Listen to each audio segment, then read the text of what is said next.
A una semana del balotaje, los dos candidatos estuvieron frente a frente, midieron sus fuerzas, pero también mostraron sus debilidades. Hoy, en este, que es el día después, los candidatos volvieron a tejer el entramado que les garantice sumar votos el domingo. Pero atención, porque el dato de la inflación de octubre mostró una desaceleración, que sin embargo le da otro elemento más a la oposición para cargar contra el gobierno y contra Sergio Massa. En la recta final hacia el balotaje, Massa y Milei están en una lucha voto a voto. Hola, buenas noches. Estas son las noticias a las 20:30. La inflación de octubre fue del 8.3%. El índice medido por el INDEC representa una merma de 4% con respecto al incremento de septiembre, después de 2 meses con inflación de 2 dígitos. Las subas a nivel interanual superan el 142%. El rubro de mayor aumento en octubre fue comunicación, con un 12,6% debido a las subas en los servicios de telefonía e internet. Le siguieron prendas de vestir y calzado con el 11% por el cambio de temporada. Alimentos y bebidas no alcohólicas avanzó 7,7% y desaceleró 6 puntos porcentuales respecto del mes pasado. A su vez, las dos divisiones que registraron las menores variaciones en octubre fueron salud y educación.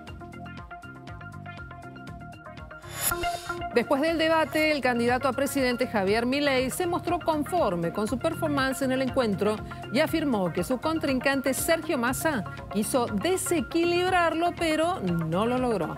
Además, se quejó de la constante tos de Massa y también de sus asesores, en tanto Mauricio Macri visitó a Javier Milei y Sergio Massa criticó a su contrincante. A diferencia de otros, la tos de Malnati no me incomoda, ni la tos de nadie.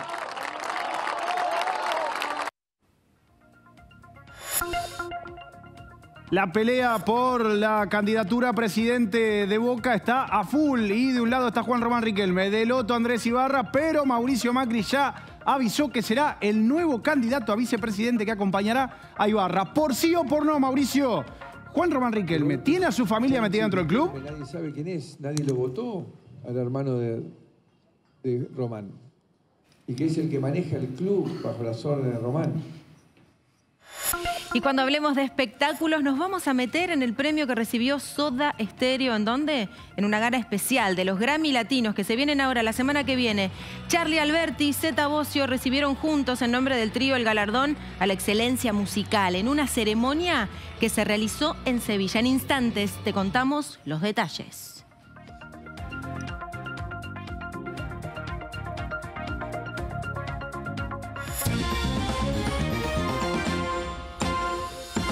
El debate presidencial previo al balotaje define un nuevo clima preelectoral. En el encuentro en la Facultad de Derecho, Sergio Massa se mostró más activo cuestionando las propuestas del libertario Javier Milei, mientras que justamente el economista estuvo más incómodo, perdió mucho tiempo contestando a su contrincante.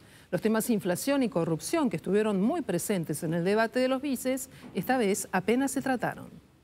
Dijiste en el programa de Feynman que vas a eliminar los subsidios. ¿Los vas a eliminar sí o no? Por sí o por no, ¿vas a privatizar Vaca Muerta como dijiste en el programa de Chiche Helblum, sí o no?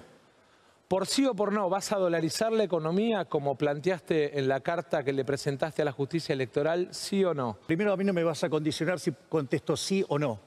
Lo que sí te voy a decir es que, ¿sabes qué? Ustedes estuvieron mintiendo con los subsidios. Ustedes son unos mentirosos. Vos sos un mentiroso. No vamos a tocar las tarifas. ¿Sabes por qué? Porque antes vamos a permitir que la economía se recupere. Y cuando la economía se recupere, la economía va a poder pagar esas tarifas. ¿A cuál le creemos? ¿Al que mintió en lo de Feynman o al que miente esta noche? Muy fácil. Si un mentiroso dice que alguien es un mentiroso, a ese que está siendo acusado es el que dice la verdad. Digamos, porque si vos fueras Pinocho ya me hubieras lastimado un ojo. Javier, entiendo que hiciste tu carrera más que como economista, como estandapero de televisión, pero desgraciadamente lo que está en juego hoy es el futuro de los argentinos. ¿Thatcher es tu ídola? ¿Los Kelpers tienen derecho a la autodeterminación? ¿Sí o no? De vuelta, yo no contesto por sí o por no lo que vos plantees.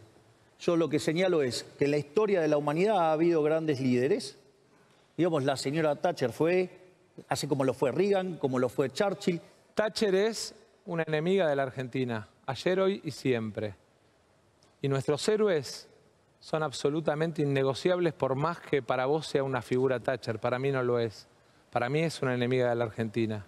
Te vuelvo a preguntar, ¿vas a mantener la relación con Brasil y con China? ¿Sí Las o no? relaciones comerciales del sector privado son del sector privado. Las relaciones las establecen los países, los aranceles los fijan los países, los permisos sanitarios los fijan los países. ¿Vas a mantener sí o no? Es decir, vos lo que estás hablando es toda una política de regulación del comercio que lo único que hace es perjudicar el bienestar de los argentinos. ¿Qué tiene que ver? Eso es una falacia. ¿Qué me importa? Falacia ad populum se llama, dale. Pues digo, sé más serio, arma argumentos serios, Sergio, dale.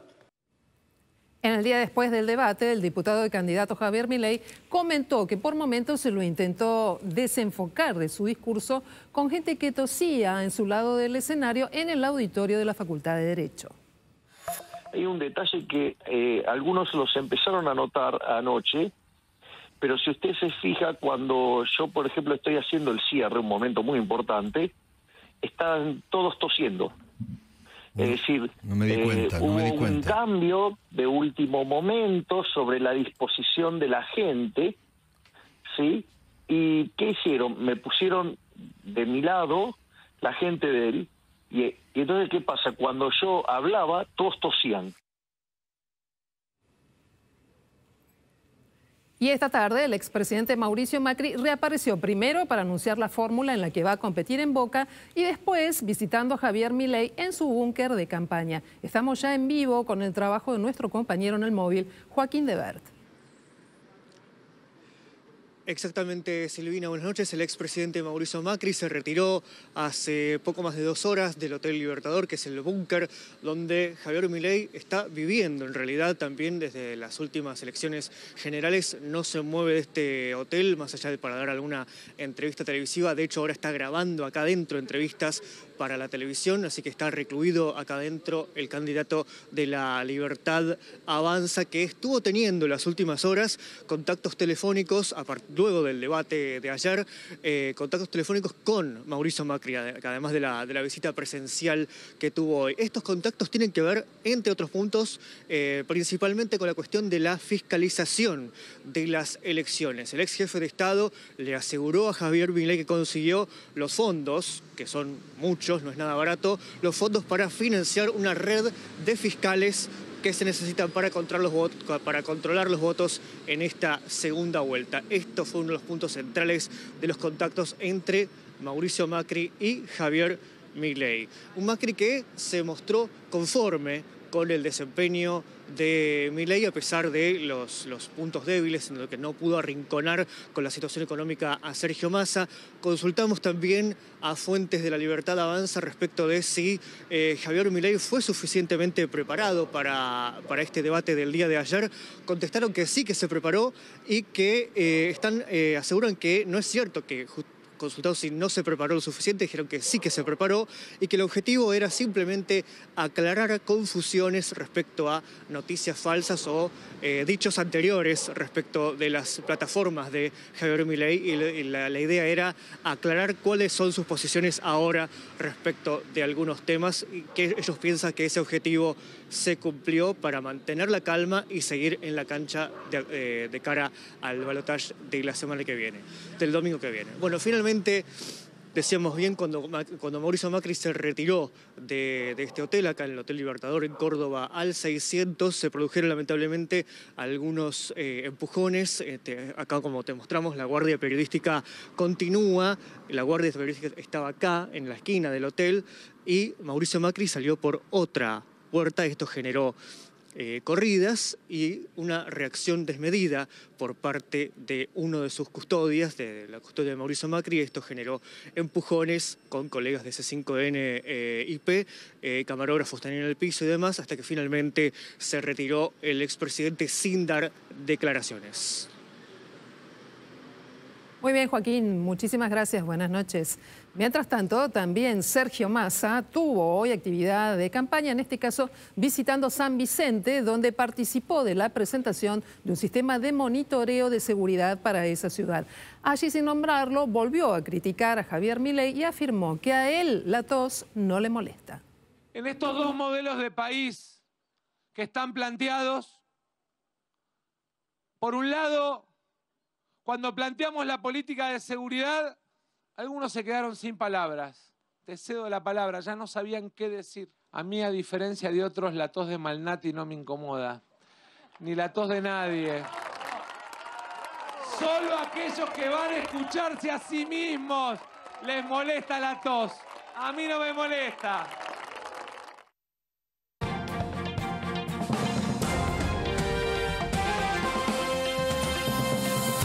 Esta tarde el INDEC divulgó el dato de inflación de octubre, el último que se conocerá antes del balotaje. Y el número sorprendió. ¿Por qué? Porque marcó una desaceleración con respecto a septiembre y octubre. A septiembre y agosto. La inflación de octubre fue del 8,3%, muy por debajo de lo que se esperaba. Todas las consultoras hablaban que era de un solo dígito, menor al 10%, pero que estaba muy cerca de ese número, del 10%. Bueno, fue del 8,3%. La interanual 142,7% y la acumulada en lo que va del año, es decir, de enero a octubre, 120%.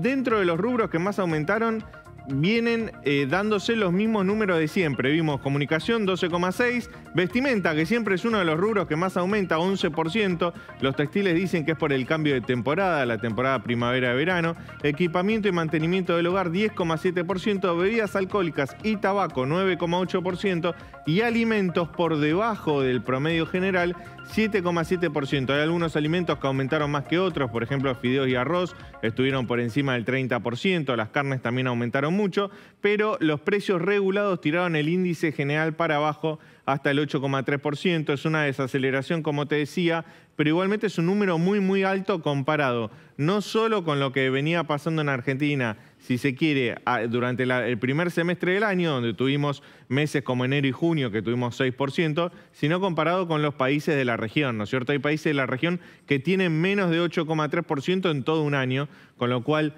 no hay demasiados motivos para festejar, si bien el gobierno logró desacelerar la inflación. ¿Qué se espera para adelante? Noviembre y diciembre seguramente tengamos un número más alto. ¿Por qué? Porque seguramente luego del balotaje se empiecen a sincerar algunos precios que están reprimidos y eso empuje, entre otras cosas, los precios de los bienes y alimentos que consumimos hacia arriba y genere de vuelta una inflación de 2 dígitos. Veremos cómo termina el año, si termina cerca de 200% la inflación anual o un poco por debajo, 180, 175%, que es lo que prevén algunas consultoras del mercado. Ya conocemos los datos, son datos oficiales. Leandro te contó todo al detalle. Pero ¿qué pasa cuando vamos a la calle? Un recorrido por distintos comercios. Allí carnicerías, almacenes, verdulerías. Hay una mirada común respecto de qué pasa con el comportamiento de los consumidores, que naturalmente tienden a cuidar mucho, pero mucho sus ingresos. La inflación del mes de octubre fue de 8,3% y los precios siguen en una tendencia alcista que golpea con dureza los bolsillos. El tomate pasó de estar 750 pesos el kilo a 1.800 el kilo. Eso fue de un día para el otro. La banana pasó de estar 1.000 pesos el kilo a 1.700 el kilo. Eso también pasó en una semana. La lechuga estaba a 650 pesos, pasó de estar 650 a 850. Sí, pero se mantuvo. Eso ya es hace 3 semanas que seguimos con el mismo precio. Aumentó el azúcar, la yerba, los lácteos, el café. Es un 15%, un 20%, un 14% en los lácteos. Semana a semana están aumentando 12%, un 10%, un 15%. Siempre en la semana retocan. Cuando vas a comprar al mayorista ya vienen con ese aumento. En lo que va del año, los precios aumentaron un 120%, pero lo peor es que los comerciantes ya advierten que la escalada no para. Te puedo decir el durazno, que el durazno ya directamente llegó con un precio fijo de 1.400 pesos el kilo. porque recién arrancamos en la temporada, ahora viene la temporada de lo que es carozo, todo lo que es ciruela, bueno, etcétera, durazno, entonces ya manejan un precio fijo. Ya tengo todos los anuncios que van a aumentar de gaseosas, agua, vinos, cervezas, todos esos productos ya vienen el aumento de un 15, un 20%. Los comerciantes aseguran que la mayoría de las ventas son de productos de primera necesidad y que ya no hay espacio para los pequeños gustitos. Aseguran que debido a la alta inflación, el consumo de los clientes cambió por completo. Se lleva un poquito más de papa, un poco más de zanahoria y va variando lo que es la ensalada para no cargarla tanto. Generalmente la gente carga de tomate y lechuga, bueno, ahora hacen tipo un popurrí de cositas, ¿viste? Para poder lograr lo que es la ensalada en sí. Es una compra muy básica, digamos, que es el azúcar, la yerba, el azúcar, todo siempre lo mismo, o sea, no hay una variación de que un cliente que viene a comprar una lata de durazno, o compra aceite de oliva, o compra palmito. Palmito no existe ya porque no hay, o fiambres, o cosas así. No, es lo básico de la canasta. En este contexto de alta inflación, los precios en las góndolas duran cada vez menos y la incertidumbre por lo que puede llegar a venir es total. La preocupación respecto de cuánto podés comprar con tus ingresos, qué vas a hacer el mes que viene, qué pasa con aquellos sectores asalariados que tienen la más baja escala. Y naturalmente lo que veíamos allí en los comercios, ¿no? Donde a diario se observa que hay retoques en las listas de precios en cada uno de los productos que llegan para tu abastecimiento.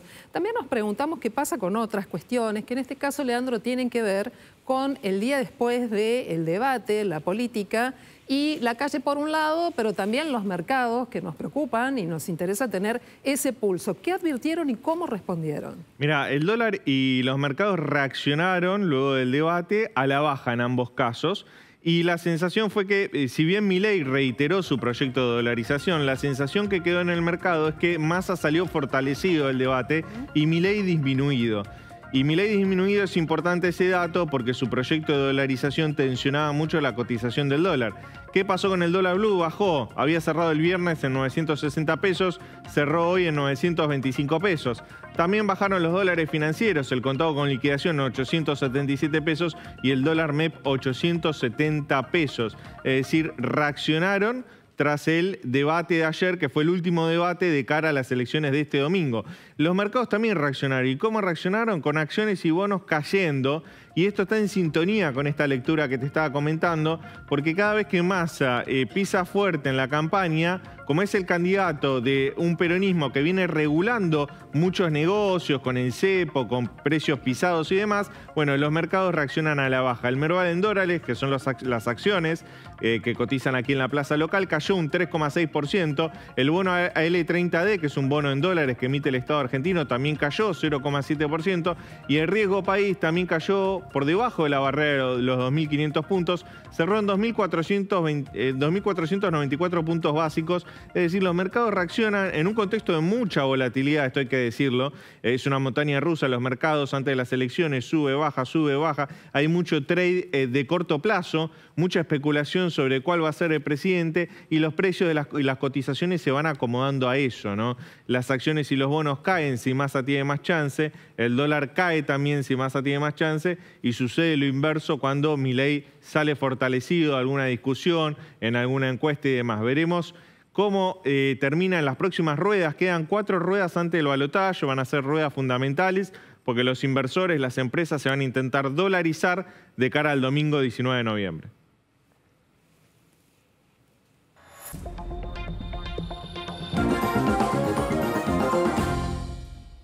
Luego de que la justicia electoral detallara que la Libertad Avanza presentó menos boletas de lo que se considera suficiente para poder abastecer mesas, el candidato libertario explicó que hay un mínimo y un máximo que deben enviar y que por sospechas de su espacio prefieren que sus fiscales entreguen las boletas pero cumpliendo con el mínimo de fajos que le debe entregar a la entidad oficial. Luego de que el principal referente del radicalismo, Gerardo Morales, dijera que si gana Milei no podrá pagar los sueldos de la provincia de Jujuy los primeros meses del año, los gobernadores del PJ se le sumaron a este comentario. Jalil de Catamarca, Quintela de La Rioja, Jaldo de Tucumán y hasta Kicillof desde Buenos Aires se sumaron a esta idea. El argumento principal se basa en que el candidato libertario terminará con la coparticipación. La titular de Abuelas de Plaza de Mayo, Estela de Carlotto, fue recibida por el gobernador de Córdoba, Juan Schiaretti. Y aunque el gobernador evitó pronunciarse sobre el significado político del encuentro, la referente de los derechos humanos, cercana al kirchnerismo, no negó la importancia del encuentro en el contexto electoral. Pero además, al ser consultada por Javier Milei, se negó a contestar.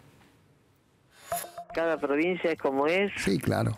Y hoy ojalá que todos los diarios tomen de que he estado con el gobernador. Sí, claro que lo van a tomar. Y las abuelas de Plaza de Mayo hemos estado con el gobernador. Bien. O sea, con toda la gente joven que está trabajando acá en Córdoba. O sea, que eso que nos reciba un gobernador tiene un significado muy grande. Sí, claro. También, claro. para buen entendedor, pocas palabras.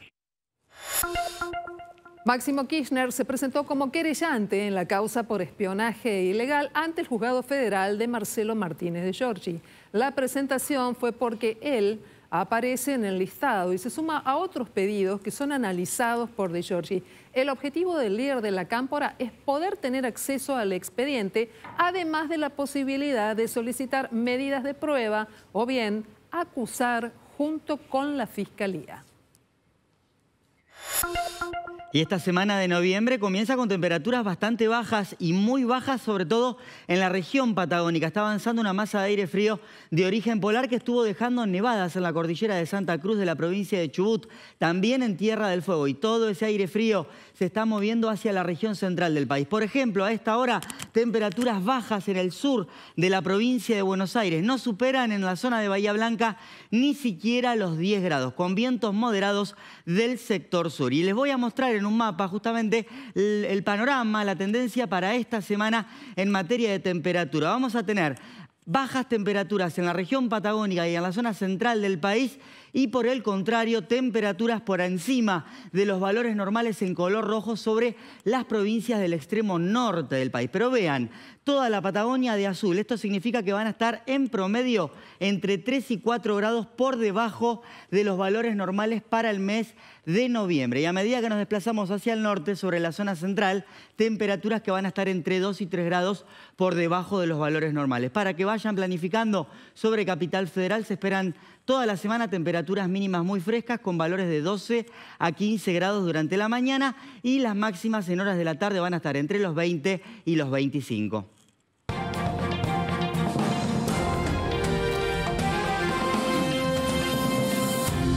Ya se arma la selección argentina para la próxima doble fecha de eliminatorias y de a poco los muchachos caen desde Europa para disputar esta gran doble fecha con dos partidos muy pero muy importantes. Primero contra Uruguay y después contra Brasil. Y el primero no vino desde Europa, sino que llegó desde Estados Unidos. Se trata de Lionel Andrés Messi, proveniente de la Major League Soccer. También estuvo el Dibu Martínez, que, ¿por qué no?, se acercó a tomarse algunas fotos con aquellos que le pegaban unos gritos bárbaros para poder también recibir algún autógrafo y un abrazo, un gesto de cariño de su ídolo que estuvo a la orden de las circunstancias, como también lo estará todo este seleccionado. Primero para disputar el encuentro ante Uruguay, que será este mismo jueves 16 a las 21 horas.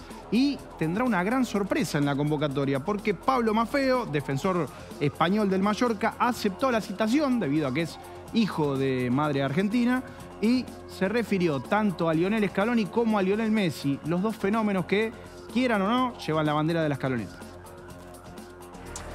Sí, habíamos mantenido algún contacto. Obviamente yo lo primero que hice fue agradecerle su tiempo que lo dedicara en mí y él me preguntó y yo obviamente le dije que sí, que para mí era un orgullo y obviamente para mi familia.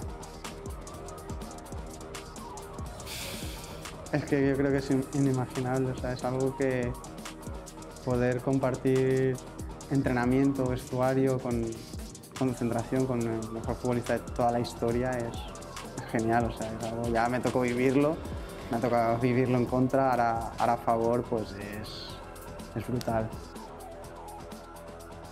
Del otro lado del Río de la Plata, aunque de este, porque primero les tocará hacer las veces de visitante en nuestro país, Uruguay recibió una bastante mala noticia, porque Edinson Cavani, si bien no es de los preferidos por Marcelo Bielsa, ya fue descartado para jugar esta doble fecha de eliminatorias debido a un desgarro en el recto anterior izquierdo, confirmado por la gente del departamento médico de Boca en el último encuentro ante Newell's, con triunfo para el Xeneize, con gol de otro uruguayo, Merentiel, que dicen Bielsa lo tiene visto pero de reojo, así que mucho no hay chances de que se sume al plantel de la Celeste. Tampoco estará presente Cavani para cuando Boca enfrente a Estudiantes en las semifinales de la Copa Argentina, y hasta puede que se pierda lo que resta de 2023. Todo depende de cómo evolucione y de cuántos desafíos más tenga Boca por delante.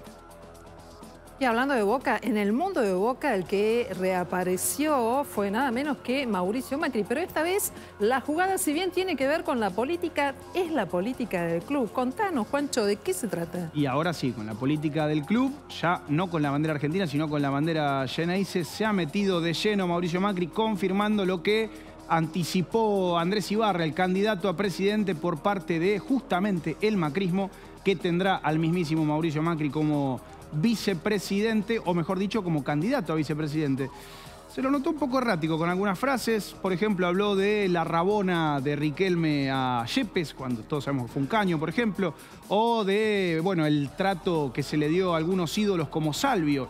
Todo se sabe que Salvio no ocupa el lugar de ídolo en Boca, pero aún así dejó algunas que otras frases claras, teniendo en cuenta lo que es la gestión de Juan Román Riquelme y de Jorge Amor Ameal al frente del club Xeneize. Nadie sabe quién es, nadie lo votó al hermano de Román, y que es el que maneja el club bajo las órdenes de Román, que pasan todo tipo de cosas que no son las que sucedían históricamente en Boca, son las que me han convocado hoy acá. Y la verdad que no entiendo cuando él dice que para él Boca es el patio de su casa y actúa como si fuese su casa. Y no, Boca es una de las instituciones deportivas más importantes del mundo. Y todos tenemos que entender que estamos para Boca. En Boca hay que venir a poner, no a sacar. No lo puedo abandonar a Boca a la arbitrariedad, al autoritarismo, a la prepotencia. Porque por ese camino nuestro Boca, nuestro querido Boca, no tiene futuro. No tiene futuro.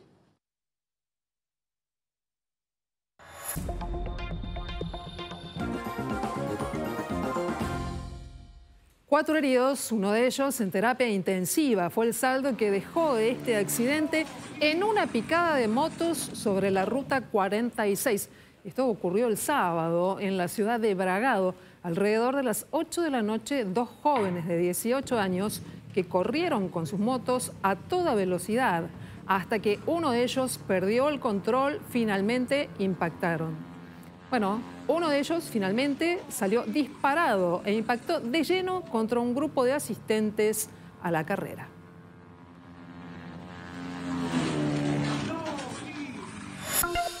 Un festival aéreo que se realizó este domingo en Villa Cañas, a 180 kilómetros de Rosario, terminó en tragedia. Durante el show de acrobacia, el avión militar L-29 Delfín se estrelló contra el piso y como consecuencia de esto murieron el piloto y su acompañante. Las imágenes del siniestro se viralizaron a través de las filmaciones de los espectadores que estaban presenciando el show en el aeroclub local a cierta distancia, afortunadamente, de los aviones.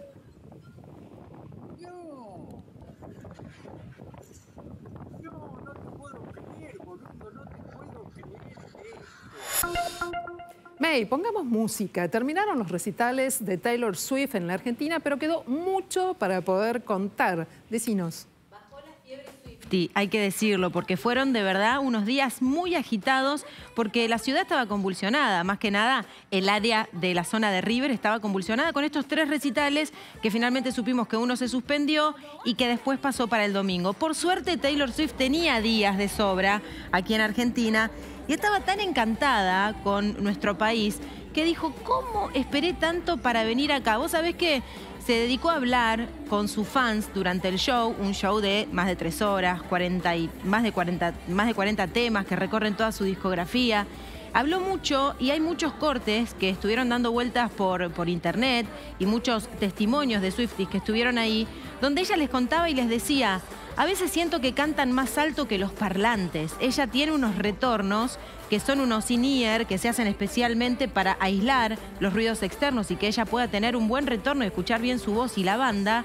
Y dice que a veces le parecía y se sacaba los auriculares para poder escuchar a la gente porque se sentía realmente empoderada con esto que sucedía en Argentina. Recordemos que para ella es, en su carrera, el estadio más grande. No había estado nunca en un estadio con tanta capacidad de gente. Pero vamos a escuchar qué decía ella, porque finalmente se fue de la Argentina el mismo domingo. Se fue vestida con la ropa del recital, se fue hasta Ezeiza, se cambió en Ezeiza, se puso un jogging, se tomó su avión privado y ya está en los Estados Unidos. Pero antes de irse, reflexionaba un poquito en el escenario y le decía esto a sus fans.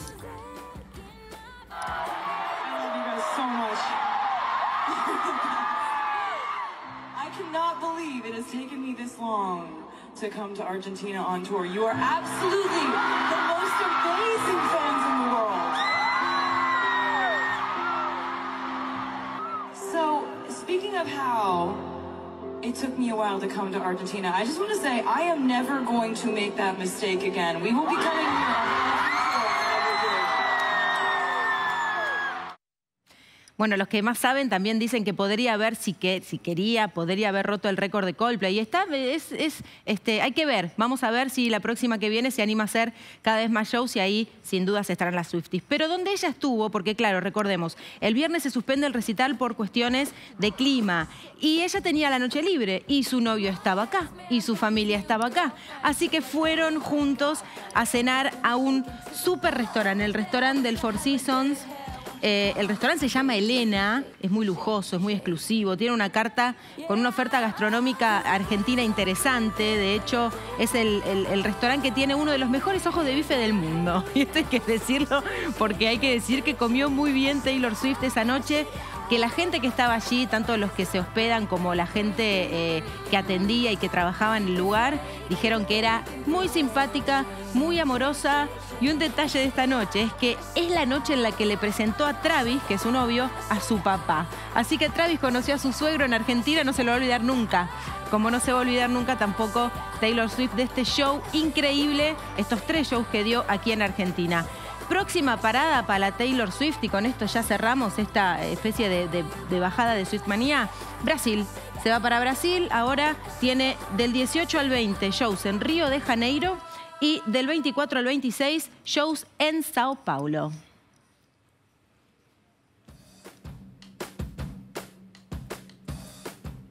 Cuando volvamos de la pausa vamos a hablar del debate. ¿Lo viste? ¿Massa o Milei? ¿Milei o Massa? Lo dicho y lo que no se dijo. Todo esto y más, como siempre aquí en Noticias a las 20:30.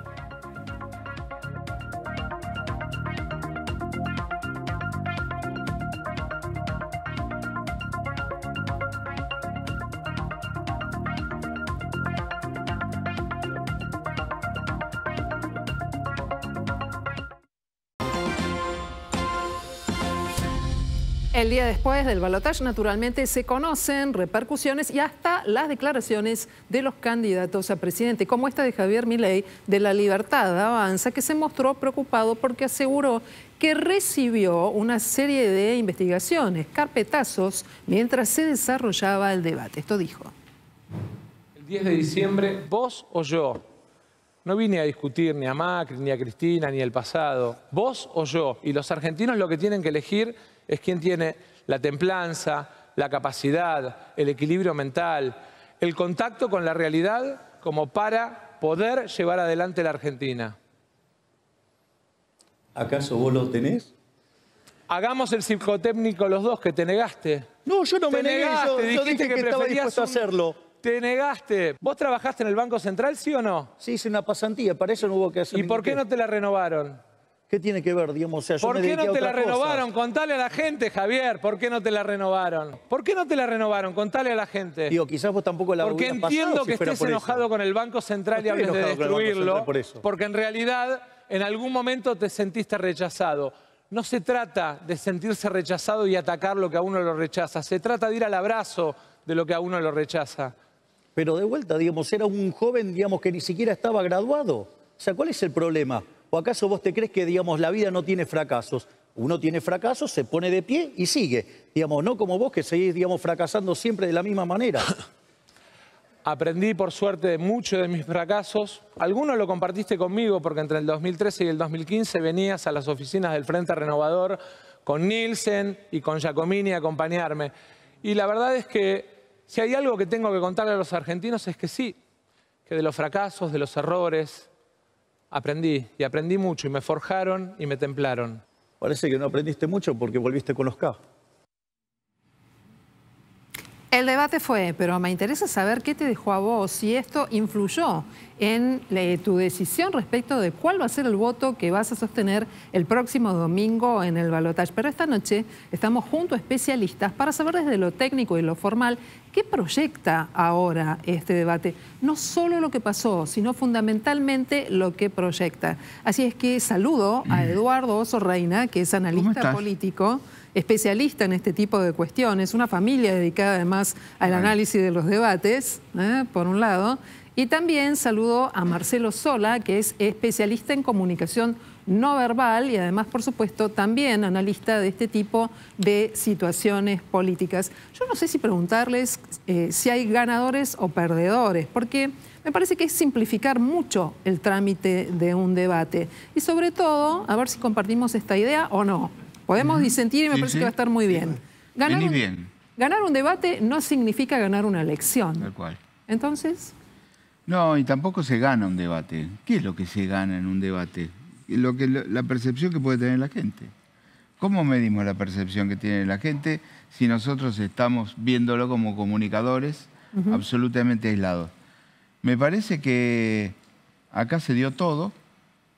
En este debate se dio, primero, que fue muy pobre, obviamente. Segundo, que creo que esta fue la última oportunidad que tuvo Sergio Massa de ver si podía recuperar un poco su performance. Y Milei mal y todo, porque ahora que lo veo a la distancia, lo vi anoche tomando algunos apuntes con otra cosa, no lo vi tan fríamente como ahora. La verdad que fue deplorable,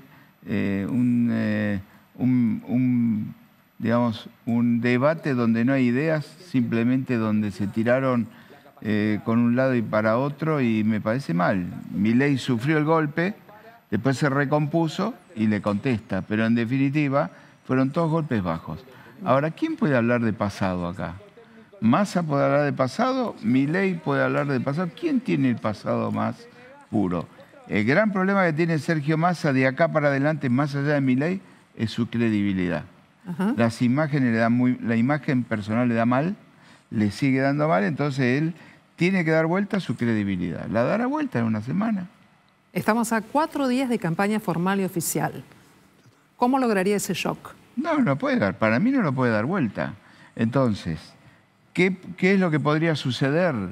El hecho de que sigan mostrando que es una persona incapaz, que atrás de Milei está realmente el vacío y está desequilibrado, que eso es lo que creo que van a volver a hacer.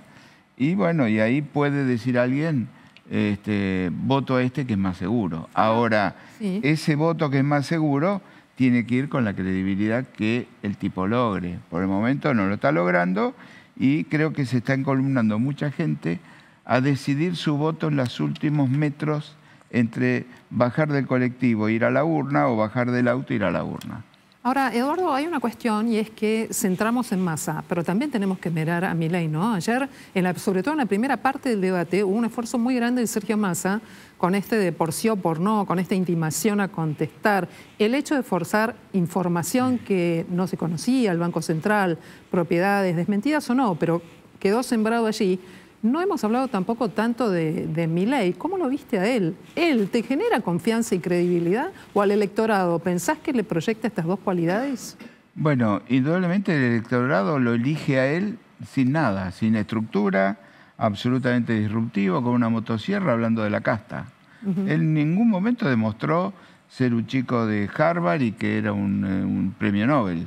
Él siempre mostró y volvió ayer a su discurso, volvió a hablar de los chorros, de la casta, y le faltó hablar de la motosierra, que la guardó porque en definitiva la motosierra no le hizo por ahí tan bien. Pero en definitiva volvió a su discurso primitivo, que fue, terminemos con el kirchnerismo, afuera los chorros y afuera la casta.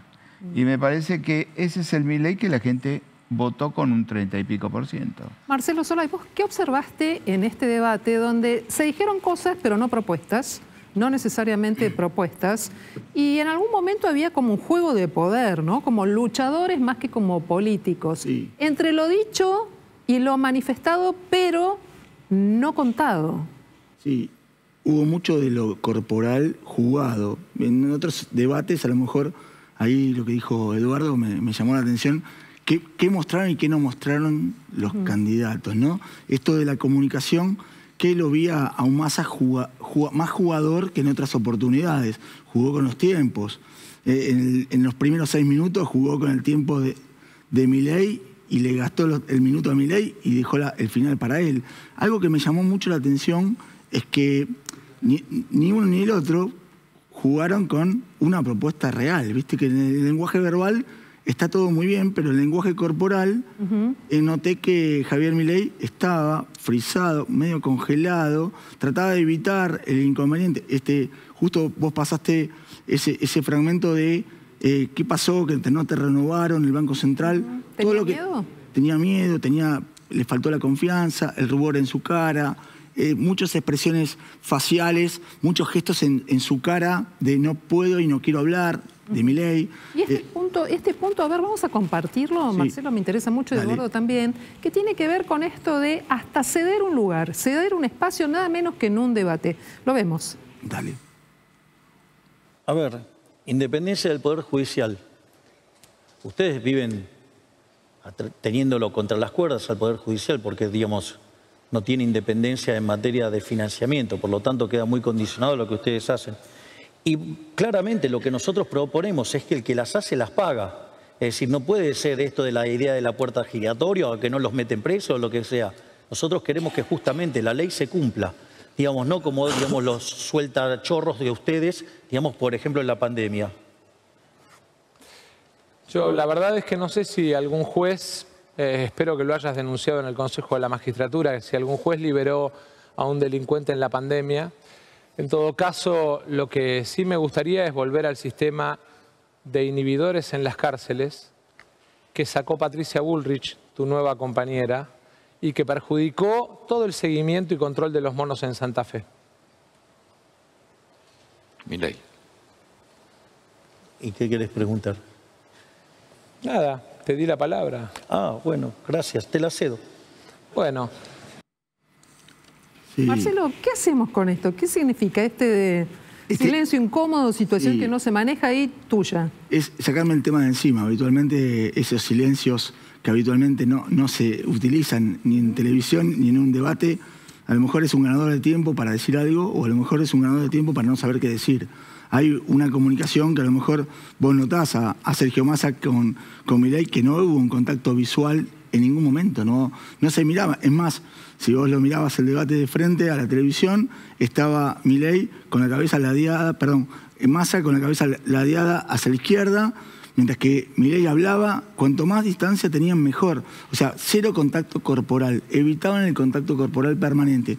Ese pasaje de te cedo la palabra es no sé qué decirte o mejor habla vos porque a lo mejor me quedo fuera de foco en lo que te voy a decir. Bueno, pero es una situación delicada siendo candidato, ¿no? Totalmente. En ese contexto, con 48 puntos de rating, en un debate, que te están eligiendo para presidente, es mucha información que está recibiendo el cerebro, se quiere manifestar y hay un cerebro de la parte reptiliana, la parte de la supervivencia, que quiere generar cierta seguridad, cierto confort, y no lo tiene.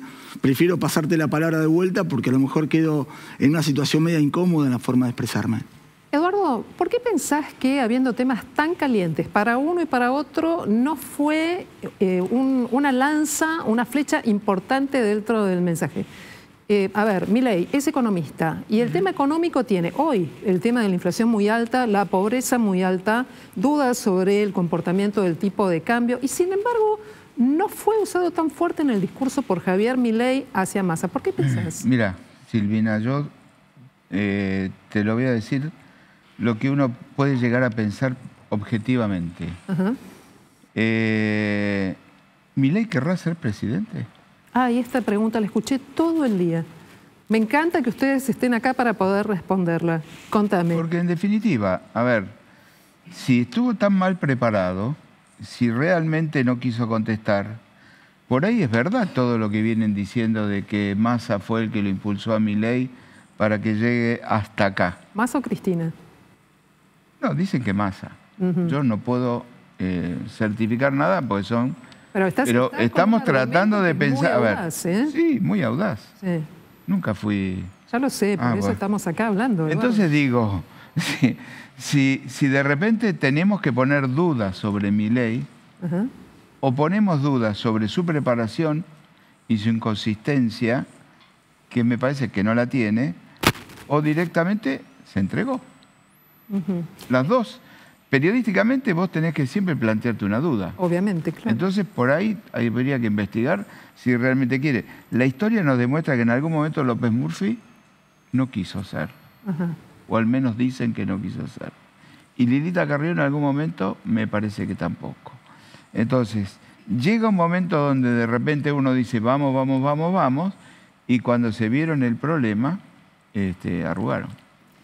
Desde lo gestual, desde lo corporal, ¿tenés algún indicio que permita sostener esta hipótesis que acaba de dejar Eduardo Reina? ¿O vos viste una persona que quiere ser líder, que quiere conducir, que quiere llevar adelante un proceso muy importante como es gobernar la Argentina? ¿O será que también el tema de la tos influía como para decir voy por la galería? Es buena tu pregunta, muy, muy interesante. Está buena, pero yo veo a un Milei que a lo mejor quiere ser presidente. Sí, no lo puedo certificar como sí o no, pero lo que sí veo que está jugando del yo. Viste, como que yo sé todo, yo me las sé todas, entonces de esa posición no deja hacer. Viste que hubo dos... A mí me llamó la atención mucho algo en el debate, permitime decírtelo. Me llamó la atención que cuando arrancaba Massa a comunicarse, ¿no? Milei, compañero, perdón que te señale como si fueses el otro, ¿sí? Milei, en ese caso, en vez de largar su argumento, se defendía lo que el otro decía. Cuando era al revés, cuando arrancaba Milei, Massa no hacía lo mismo.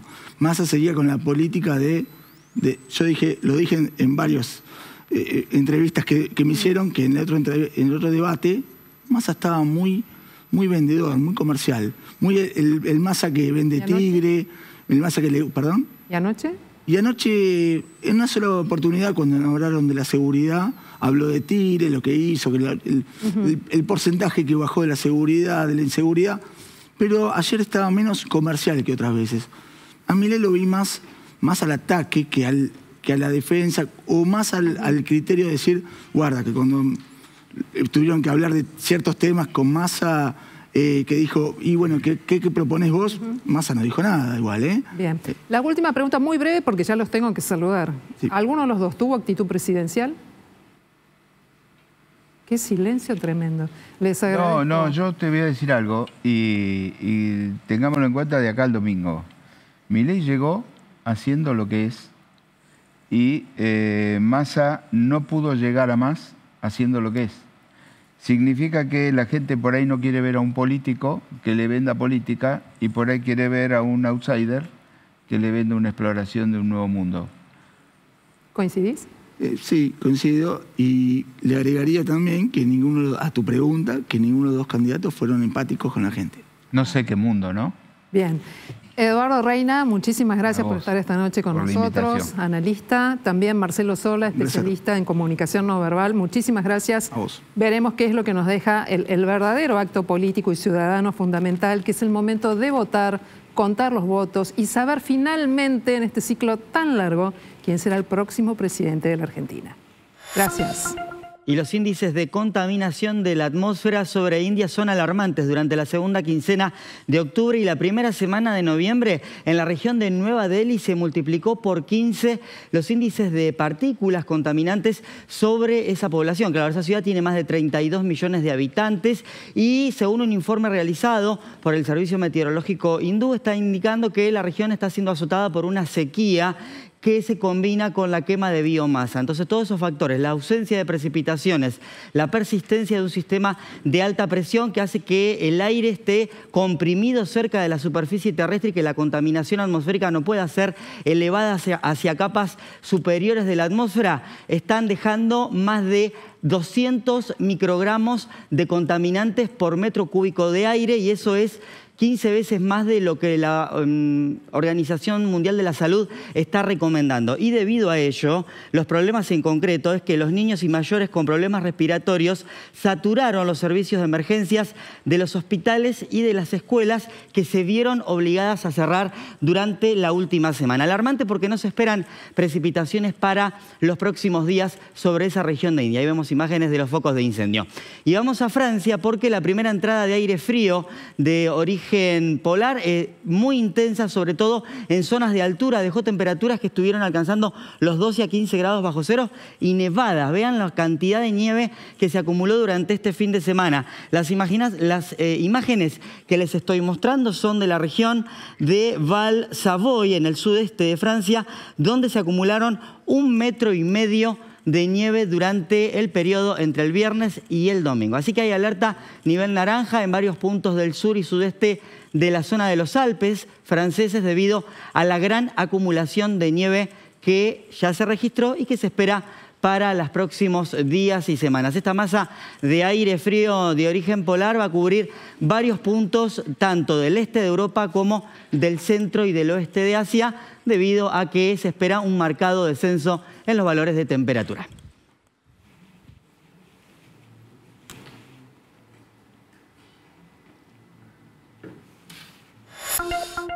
Y volvemos a hablar de economía porque hoy, como te estamos contando, se conoció el dato oficial de inflación por arriba del 8% para el mes de octubre y en la interanual una suba muy importante de más del 140%.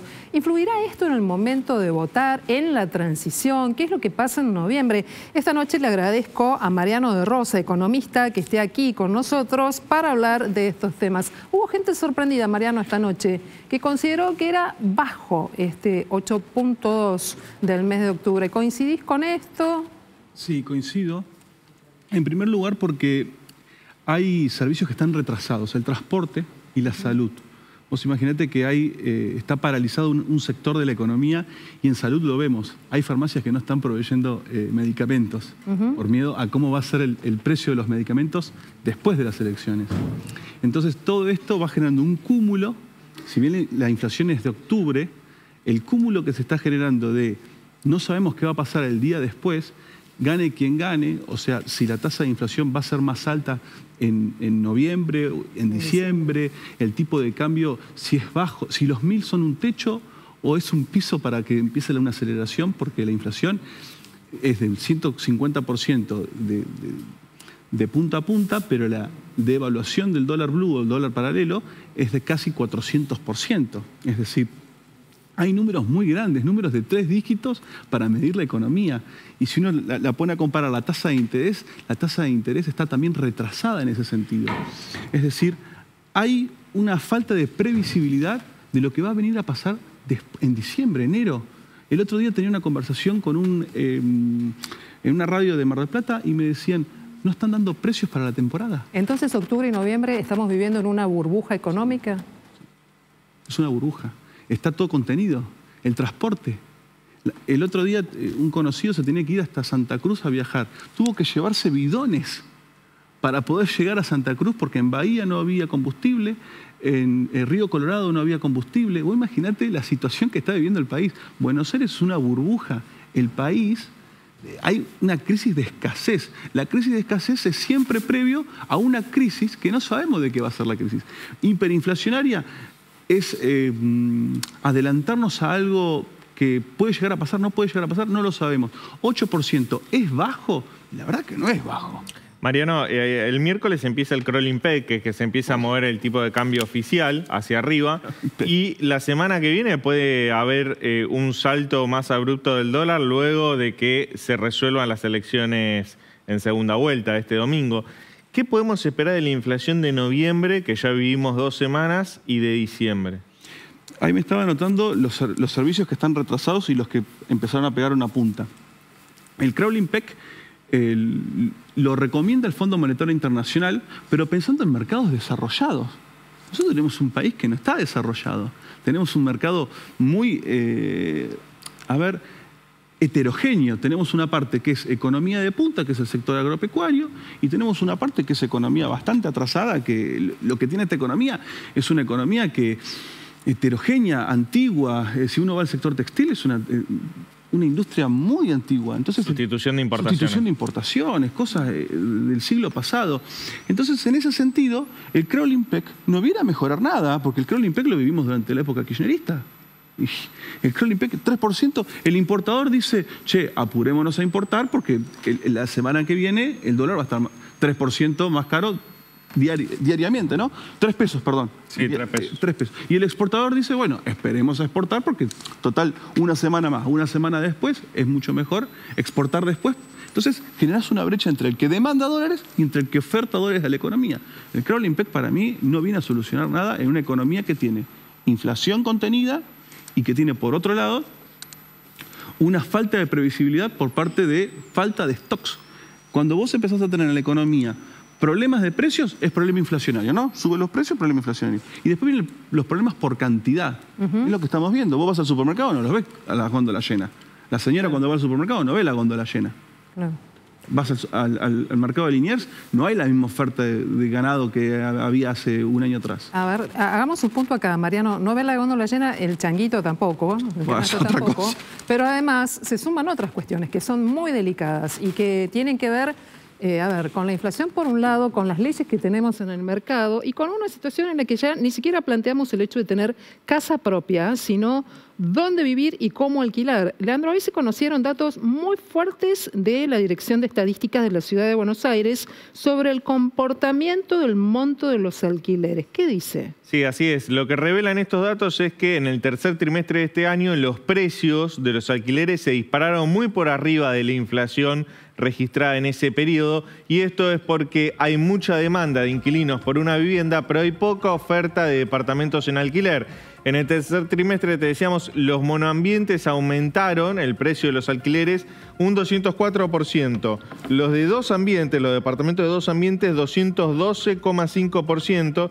Y los departamentos de 3 ambientes, 193%. Te lo contamos acá en el programa. Hubo una modificación de la ley de alquileres que no resuelve el problema de fondo. El problema de fondo es justamente que hay poca oferta de departamentos en alquiler, porque ninguna de las dos partes se ven beneficiadas, pero justamente los propietarios que tienen un capital en dólares inmovilizado tienen un retorno de alquiler muy bajo para la inversión que hicieron, y esta regulación del Estado vía esta ley genera una retracción de departamentos en el mercado en alquiler. Esto está afectando mucho los precios de los departamentos que están en el mercado y afectan, por supuesto, a los inquilinos que buscan una vivienda. Bien, Leandro. Mariano, te pregunto entonces, después de esto que acaba de decir Leandro, y sobre todo después de haber escuchado y visto anoche el debate entre los candidatos, ¿qué comportamiento esperás del sector privado ante estos dos candidatos a presidente? Cuidarse, sentarse sobre lo que tiene. Es que Argentina viene una caída del ingreso y una caída del ahorro de hace muchísimos años. Si nos ponemos a mirar históricamente, Argentina tenía un nivel de ahorro antes del Rodrigazo arriba del 35%. La economía durante un año ahorraba 35%. ¿Qué te permite eso? Poder consumir en el futuro, ¿no? Lo que ahorras hoy es consumo futuro. Hoy la economía tiene un ahorro del 13-15%.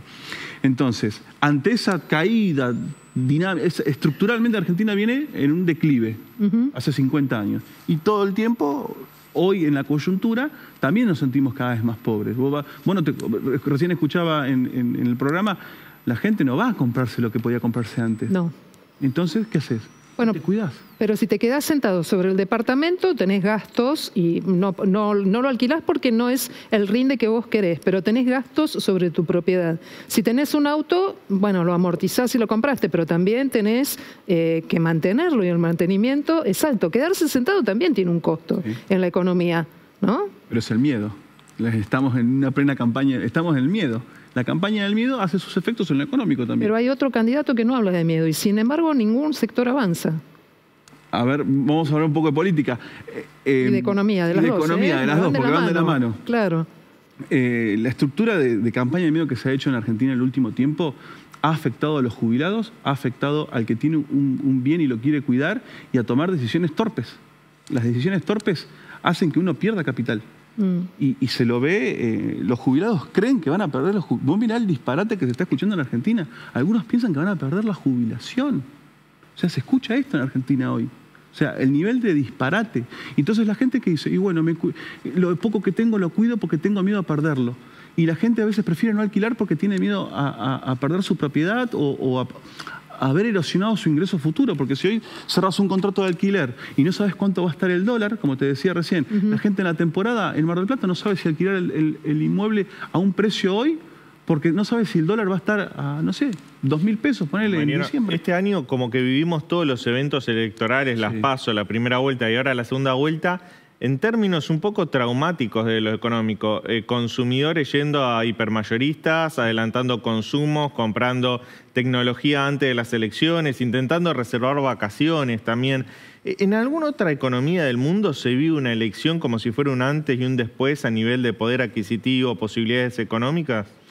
El caso de Argentina se estudia mucho en el mundo, porque Argentina es uno de los países que tenía un ingreso per cápita. En el 78, Argentina, 75, 78, promediando después del Rodrigazo, Argentina tenía el nivel de ingreso de Francia. Antes tenía el nivel de ingreso, estamos hablando de países que terminaron una guerra y después de la posguerra, ¿no? Durante la Guerra Fría. Pero Argentina viene en caída libre. Hoy el nivel de ingreso de Argentina es el de un país africano, en algunos aspectos. Vos vas a una provincia con niveles de ingreso tan bajos como Formosa, como Catamarca, como La Rioja, y es lo mismo. A ver, no estoy estigmatizando, por favor, pero Argentina tiene una heterogeneidad en nivel de ingreso. Entonces, es muy difícil comparar Argentina con otro país, porque Argentina ha tomado un camino que es el camino de cortarse sola. Cuando el mundo es libre, cuando el mundo busca un libre comercio o busca una forma de poder comerciar con otros, Argentina se cierra. Cuando el mundo se cierra, Argentina se abre. Pasó esto en los últimos años, los últimos 40 años. Mariano, te hago una última pregunta y esta vez tiene que ver no con el sector privado, sino con el sector público. Gobernadores, desde Gerardo Morales hasta el gobernador de La Rioja, de Catamarca, Axel Kicillof, diciendo que si gana Milei no van a poder pagar los sueldos de las provincias y que se corta la coparticipación federal. Hablando de las asimetrías en los ingresos, ¿qué destino pensás que puede tener los ingresos fiscales de las provincias a partir de gana Milei, gana Massa? Es lo último que te pregunto hoy. Para mí, lo mejor que le puede pasar al federalismo argentino no depender de la dádiva del Estado federal. ¿Por qué? Porque eso ha permitido que gobernadores se perpetúen en el poder, que el caso, recién hablé de Formosa. Formosa vive de lo que le pasa a Nación. Y por eso se han armado estructuras de poder tan sostenidas y mantenidos en el poder tanto tiempo. Una provincia tiene que vivir con sus propios recursos y vivir de la coparticipación, sí. Hay eventos discrecionales, ¿no? O sea, dinero discrecionalmente que manda el poder central, o sea, el poder federal, hacia las provincias. Que eso se ha visto durante los últimos años. Vos sos amigo mío, yo te mando plata. Vos no sos amigo mío, arreglátela como pueda. La Ciudad de Buenos Aires ha sufrido esto. La Ciudad de Buenos Aires recibe mucho menos, la provincia de Buenos Aires también. O sea, decir que no van a poder pagar los sueldos es dañino y es campaña del miedo. Bien. Es campaña del miedo. Están asustando a la gente por una cuestión electoral. Muchas gracias. Mariano de Rosa es economista y ha conversado esta noche sobre la cuestión económica, la proyección de cara al balotaje y sobre todo a la definición de la elección a presidente. Muchísimas gracias para él. Y cuando volvamos de la pausa, vamos a seguir hablando de los temas que estás buscando, que te preocupan. ¿Quieres saber qué va a pasar con el clima mañana? Algo para poder distenderte todo esto y más, como siempre, aquí en Noticias a las 20:30.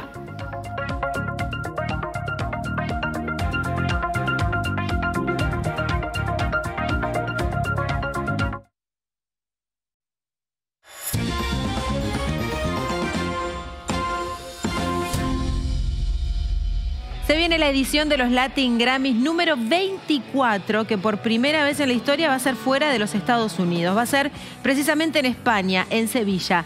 Y allí, en ese lugar, en esta semana de los Grammy, tuvieron lugar unos premios, una premiación especial. Y en esa premiación especial obtuvo un galardón nada más y nada menos que Soda Stereo.